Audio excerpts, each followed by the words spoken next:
श्री चौधरी जी, माननीय सांसद श्री सुकांत मंजूरदार जी, भारतीय जनता पार्टी के जिला के अध्यक्ष श्री विश्वजीत लाहौरी जी, जिला संयोजक श्री शिवेंदु शेखर राय जी, लोकप्रिय प्रत्याशी कलियागंज श्री सोमन राय जी, हेमताबाद की प्रत्याशी श्रीमती चांदीमा राय जी, वासुदेव सरकार जी, राणा प्रताप घोष जी, भारतीय जनता पार्टी के सभी पदाधिकारीगण और भारी संख्या में आज के इस चुनावी सभा में उपस्थित कालियागंज और हेमताबाद से जुड़े हुए सभी मतदाता भाइयों बहनों, मैं बंगाल की धरती को प्रणाम करता हूं। बंगाल की धरती भारत की आध्यात्मिक, धार्मिक और सामाजिक क्रांति की धरती रही है। देश के अंदर परिवर्तन का नेतृत्व करने वाली धरती रही है। देश के अंदर अध्यात्म की आभा को वैश्विक मंच पर पहुंचाने का मामला हो या फिर सामाजिक बुराइयों के खिलाफ किसी समाज सुधार आंदोलन को आगे बढ़ाने का, देश की स्वाधीनता आंदोलन में बढ़ चढ़ करके भाग लेकर के उसे भारत को स्वाधीन कराने में अग्रणी भूमिका निभाने की बात रही हो या फिर वैज्ञानिकों की एक श्रृंखला को आगे बढ़ाने का, बंगाल की धरती ने सदैव नेतृत्व दिया है। और भाइयों बहनों, जिस बंगाल में अपार संभावनाएं हैं, बर्फीली पहाड़ भी है और एक लंबा चौड़ा समुद्री तट भी है, लहलहाते खेत भी हैं, पर्याप्त जल संसाधन भी हैं। सब कुछ होते हुए भी आज बंगाल हिंसा, अराजकता, भ्रष्टाचार और अव्यवस्था का शिकार हुआ है। तो विधानसभा चुनाव हम सबके सामने एक अवसर है और विधानसभा चुनाव के इस अवसर के बारे में ही आप सबको अवगत कराने के लिए आज हम सब आपके बीच यहां पर उपस्थित हुए हैं। ये हमारे लिए केवल सत्ता परिवर्तन का एक माध्यम नहीं, बंगाल की तकदीर को बदलने का एक माध्यम भी एक चुनाव बनने जा रहा है। प्रधानमंत्री मोदी जी के विजन के अनुरूप बंगाल को सोनार बांग्ला के सपने को साकार करने के लिए आप सबका आह्वान करने के लिए आज विशेष रूप से मैं इस कालियागंज की धरती पर आपके बीच यहां पर उपस्थित हुआ हूं। भाइयों बहनों, बंगाल सब कुछ होने के बावजूद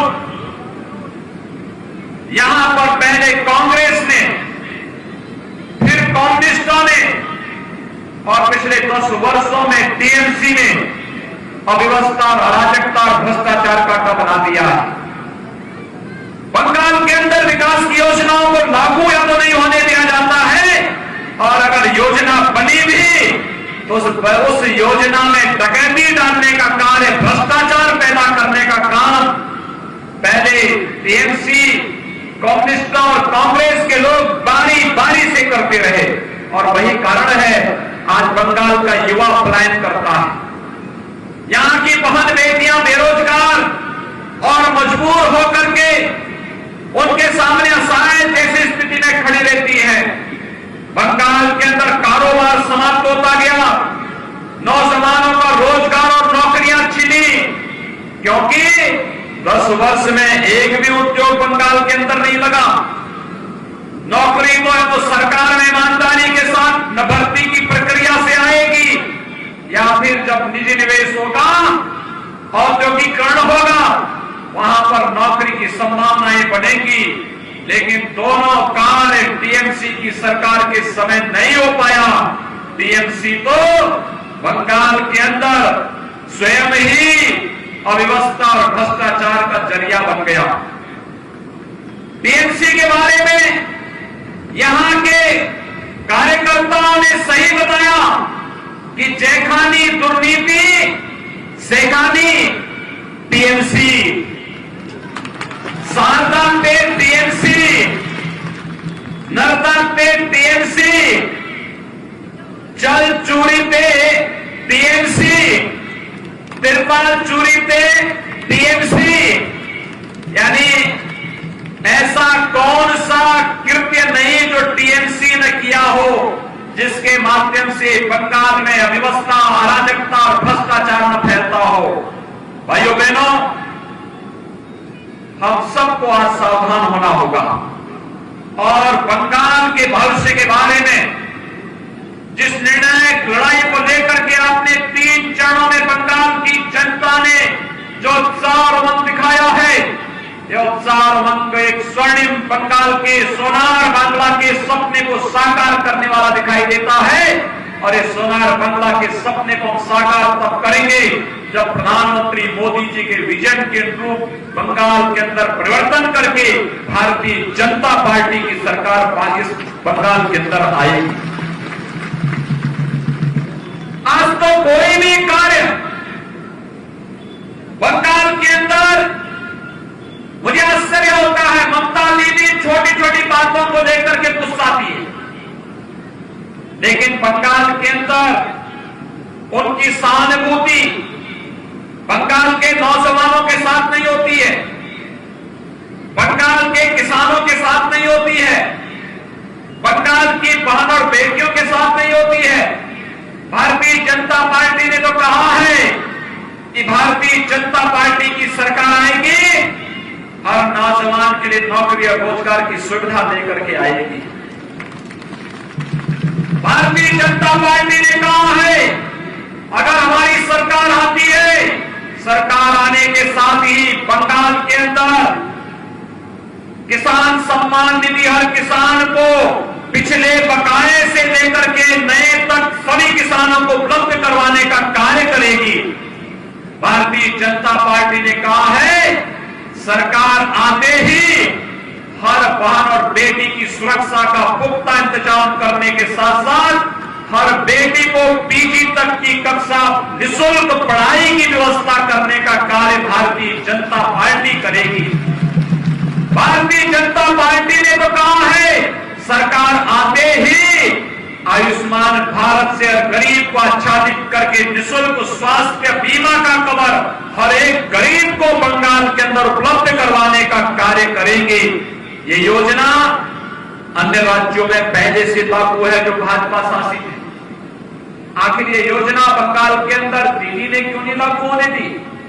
ये बताता है कि दीदी की सहानुभूति यहाँ के युवाओं के साथ नहीं, यहाँ के किसानों के साथ नहीं, यहाँ की बहन बेटियों के साथ नहीं, बंगाल के डेवलपमेंट के साथ नहीं। दीदी की सहानुभूति तो उन लोगों के साथ में है जो गुंडा तत्व हैं, जो गरीबों के राशन पर डकैती डालने का काम कर रहे हैं। जब बंगाल के अंदर साइक्लोन से नुकसान होता है तो उन गरीबों के लिए मोदी जी द्वारा भेजे गए राशन को टीएमसी के गुंडे खा जाते हैं। कोरोना कालखंड में जब मोदी जी आपके लिए गरीब कल्याण पैकेज की घोषणा करते हैं तो टीएमसी के गुंडे वह सभी पैकेज को खा जाते हैं। दीदी तब उन गुंडों पर नाराज नहीं होती है। किसानों के लिए मोदी जी पैसा देते हैं, दीदी उसको लागू नहीं होने देती क्योंकि किसानों के प्रति उनके मन में कोई सहानुभूति नहीं। दीदी तब नाराज होती है जब कोई बंगाली भाई कहता कि हमें दुर्गा पूजा करनी है, दीदी कहती नहीं दुर्गा पूजा नहीं होगी। दुर्गा पूजा पे रोक लगाती है, सरस्वती पूजा पे रोक लगाती है। और अब तो दीदी का गुस्सा इतना ज्यादा हो गया, वो कहती जय श्री राम बोलोगे तो जेल के अंदर डाल देंगे। क्या बंगाल के लोग स्वीकार करने को तैयार हैं? के इस गुस्से को स्वीकार करने को तैयार हैं? क्या जय श्री राम बोला जाना चाहिए? सभी लोग तैयार हैं जय श्री राम बोलने के लिए? भाइयों बहनों, भाजपा जो कहती है सो करती है। हम झूठे वादे नहीं करते। याद रखना, भाजपा ने जो कहा, भाजपा ने सो करके दिखाया। हमने कहा गरीब को मकान देंगे। उत्तर प्रदेश में 4 साल हुए हैं सरकार को आए हुए, और 4 साल में 40 लाख गरीबों को मकान दिया है। 40 लाख गरीबों को, 6 करोड़ गरीबों को 5 लाख रुपए की स्वास्थ्य बीमा का कवर दिया है। और भाइयों बहनों, उत्तर प्रदेश के अंदर 2 करोड़ 42 लाख किसानों को प्रधानमंत्री किसान सम्मान निधि का 6,000 रुपए हर वर्ष देने की प्रक्रिया को लागू कर दिया गया है। 4 लाख नौजवानों को नौकरी दे दी है, सरकारी नौकरी, और 1.5 करोड़ नौजवानों को प्राइवेट सेक्टर में भी नौकरी उपलब्ध करवाई है। ये उत्तर प्रदेश के अंदर हुआ है। 4 वर्ष में उत्तर प्रदेश के अंदर कोई दंगा नहीं, पर्व और त्योहारों में कोई व्यवधान नहीं, कोई दुर्गा पूजा नहीं रोक सकता, कोई रामनवमी को नहीं रोक सकता, कोई होली और दीपावली में प्रतिबंध नहीं लगा सकता। यहां पर होली, दीपावली, दुर्गा पूजा को मनाने पर रोक लगाई जाती है। दीदी धमकी देती जेल भेजेंगे, और उत्तर प्रदेश में जो दीपावली को, होली को, दुर्गा पूजा को रोकता है उसको हम जेल भेजते हैं। जो उसमें रोक लगाता उसको जेल भेजते हैं। हर पर्व और त्योहार को शांतिपूर्ण ढंग से मनवाने का काम करते हैं। यही अंतर है भाजपा और टीएमसी में। टीएमसी हमारी आस्था के साथ खिलवाड़ करती है, हम आस्था का सम्मान करते हैं। टीएमसी किसानों का विरोध करती है, हम किसानों के उत्थान का काम करती है। टीएमसी नौजवानों का विरोध करती है, हम नौजवानों के भविष्य के लिए उसे उत्तम रोजगार उपलब्ध करवाते हैं। टीएमसी डेवलपमेंट के कार्यों को रोकती है, न हाईवे को बनने देती है, न रेलवे को बनने देती है, न एम्स आने देती है, न आईआईएम आने देती है, न आईआईटी आने देती है, न मेडिकल कॉलेज बनने देती है।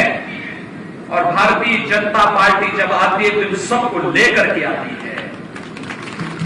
कांग्रेस, कम्युनिस्ट और टीएमसी जहां गए वहां आस्था के साथ खिलवाड़ हुआ। कांग्रेस 55 वर्षों तक देश में राज की, अयोध्या में राम का मंदिर नहीं बनने दी। भाजपा आई, आज अयोध्या में भगवान राम का भव्य मंदिर का निर्माण हो रहा है। भाइयों बहनों, ये है भाजपा। और यही नहीं, हम आस्था का भी सम्मान करते हैं और आतंकवाद को भी मजबूती से कुचलने का काम करते हैं। आपने देखा होगा जम्मू कश्मीर के अंदर आतंकवाद समाप्त। जम्मू कश्मीर के अंदर आतंकवाद का क्या हो गया? राम नाम सत्य है। इसी को कहते हैं ना, राम की ताकत हमें, राम का नाम हमें ताकत भी देती है। जय श्री राम बोलते हैं, हनुमान जी लंका में छलांग मार देते हैं। यही तो राम की ताकत है। और राम नाम सत्य है कहते हैं तो आतंकवाद हमेशा के लिए समाप्त हो जाता है। और दीदी को इसी बात की चिढ़ है कि भाजपा के कार्यकर्ता हनुमान बन करके बंगाल के अंदर कैसे छा गए हैं, दीदी की चिढ़ का विषय है। लेकिन एक बात हम कह देना चाहते हैं, अब कुल 25 दिन रह गए हैं। टीएमसी के गुंडे कान खोल करके सुन लें, ये 25 दिन अपने को सुधारने के लिए आपको दिए जा रहे हैं। चुनाव में व्यवधान पैदा मत करिए, भाजपा के कार्यकर्ताओं को मत छेड़िए, बंगाल के मतदाताओं की भावनाओं के साथ खिलवाड़ मत करिए, नहीं तो 25 दिन के बाद कहीं कोई ठोर ठिकाना नहीं मिलने वाला है। इस बात को नोट कर लेंगे, कहीं नहीं मिलेगा। अभी से आदत सुधार लो, सुधर जाओगे तो भाजपा के कार्यकर्ताओं के साथ लाइन में लग करके चुनाव में भाजपा के पक्ष में पोलिंग करवा करके अपनी गलतियों का पश्चाताप कर लो, अन्यथा 2 तारीख के बाद फिर तय कर लो। कानून ढूंढ ढूंढ करके निकालेगा, जैसे कल का दृश्य आपने उत्तर प्रदेश के अंदर देखा होगा।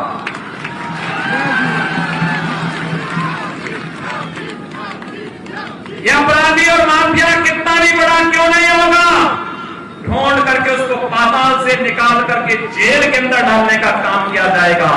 और यही कहने के लिए आज हम सब आपके बीच आए हैं। भाजपा जो कहती है सो करके दिखाती है। हमें युवाओं का कल्याण भी करना है, हमें किसानों का उत्थान भी करना है, हमें बहन बेटियों की सुरक्षा और उनके सम्मान की रक्षा भी करनी है। तो बंगाल को सोनार बांग्ला बनाने के लिए भी काम करना है। और यही आह्वान करने के लिए आज भाइयों बहनों, ये तभी संभव होगा जब मोदी जी के विजन के अनुसार एक एक नौजवान कार्य करेगा। और भारतीय जनता पार्टी प्रधानमंत्री मोदी जी के इस विजन के अनुरूप कार्य कर रही है। और आज यही कारण है बंगाल के अंदर सर्वत्र भाजपा भाजपा भाजपा और जय श्री राम के नारे गूंज रहे हैं। आज भाइयों बहनों, मुझे सुदूर उत्तर में जाने का अवसर प्राप्त हुआ था। पहाड़ी क्षेत्र में, एकदम पहाड़ में मुझे जाने का अवसर मिला। और जब मैंने वहां पर देखा क्या उत्साह था, चाय बागान में कार्य करने वाला श्रमिक हो या फिर खेतों में काम करने वाला किसान, बंगाल का कोई नौजवान हो या कोई कारोबारी, हर बहन और बेटी के मुंह से एक ही शब्द निकल रहा था, जय श्री राम का और जय श्री राम का। ये बंगाल की पूरी तकदीर को बदल करके रख देगा और बंगाल को सोनार बंगाल के सपने को साकार करने के लिए मंत्र बन करके काम करने वाला है। और भाइयों बहनों, आप सबका यही आह्वान करने के लिए लोग आए हैं, सोनार बांग्ला के सपने को साकार करने के लिए भारतीय जनता पार्टी को आप वोट दें। और मैं इसके लिए आपसे भी अपील करूंगा, कालियागंज से श्री सोमेन राय और अहमदाबाद से श्रीमती चांदिमा राय, ये भारतीय जनता पार्टी की प्रत्याशी है, आपके बीच में दोनों प्रत्याशियों के लिए